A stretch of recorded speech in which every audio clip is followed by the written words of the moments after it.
Every time you eat, you are starting an insane 28-hour challenge inside your own body. Whether it's a giant burger or just an apple, you're kicking off a journey that takes an average of 28 hours to complete. This is a race through 30 feet of insane tunnels, past literal acid baths, and through cities with trillions of inhabitants. You might think you're just eating lunch, but your body is starting one of the most insane operations you can imagine.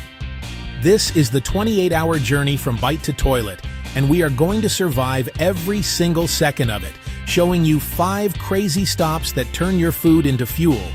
And then, I promise you, it's crazier than you could ever imagine. It all starts with just one bite. But what you don't know is the challenge already started before you even took that bite.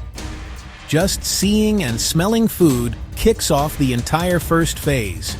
Your brain sends the signal and your body gets the troops ready.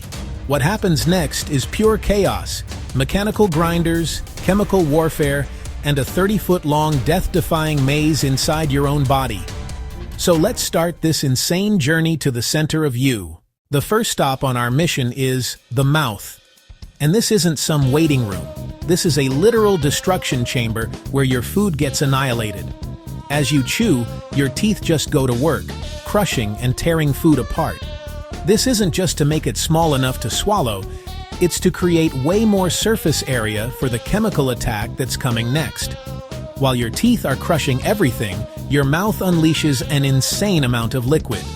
You produce almost a liter of saliva every single day. That's 2 giant cans of soda. But this saliva doesn't just get the food wet, it contains the first wave of chemical weapons.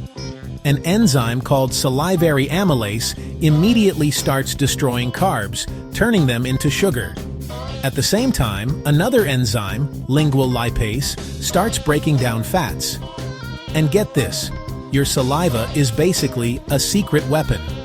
It doesn't just start digestion, it has lysozyme, which is an antimicrobial defense that kills bad bacteria right at the start. In less than a minute, your food is completely unrecognizable. It's now a wet ball of mush called a bolus, and it's ready for the next level.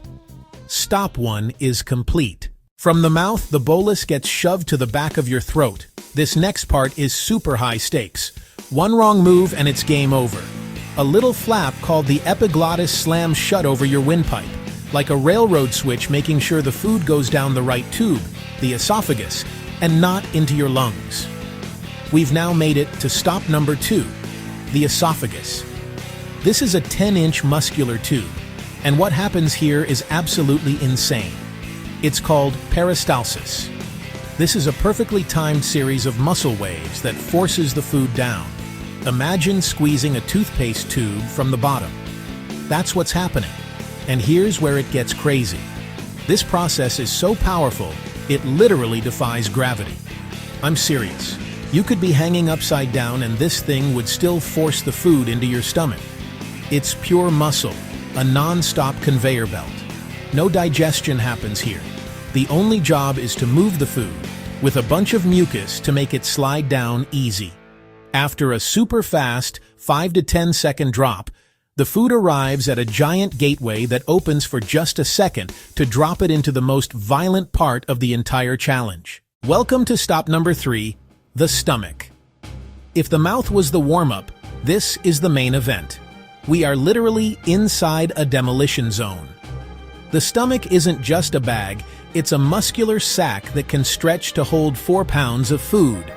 Its muscles churn 3 times a minute, mixing everything you ate with a crazy cocktail of gastric juices. This is where it gets really intense. Your stomach pumps out 1.5 liters of this juice every day, and it contains hydrochloric acid. The acid in here is insane. Your stomach has a pH between 1 and 3, which is more acidic than lemon juice or vinegar.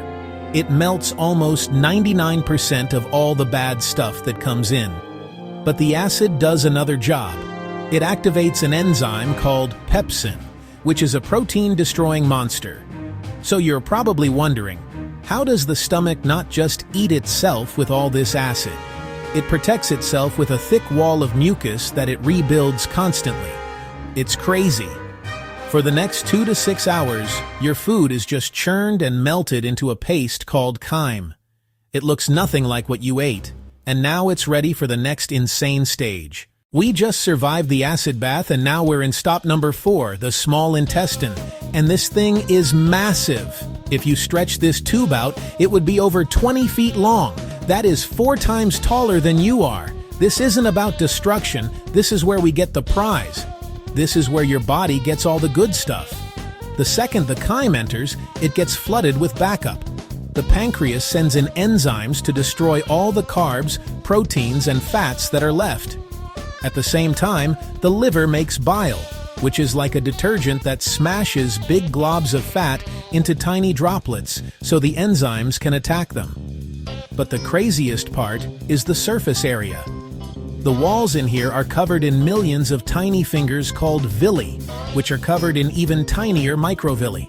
This gives the small intestine a total surface area of a tennis court. A literal tennis court is inside your body right now. This is where 90% of all the nutrients get absorbed into your bloodstream to power your body. After spending up to 8 hours on this massive assembly line, all that's left is water, fiber, and stuff your body can't use. The leftover sludge has now reached the final stop, the large intestine. It's only about 5 feet long, much shorter than the small one, but its job is completely different and way weirder. Its main job is to take back all the water and get the waste ready to be kicked out. But it's not alone. We've made it to a literal city of microorganisms, the gut microbiome. This place is packed with trillions of bacteria. In fact, you have about as many bacterial cells in your gut as you have human cells in your whole body. That's mind-blowing. This bacterial factory is always working. These microbes eat the fiber our body couldn't, and in return, they make important stuff for us, like vitamin K. This is also what produces gas. And get this, bacteria makes up half the dry weight of your poop. Half. After this final stage, which can take anywhere from 12 to 48 hours, what's left over is sent to the final chamber. A signal goes to your brain. The 28-hour challenge is complete. You know what to do. From one bite to the final flush, we just survived an insane 28-hour challenge.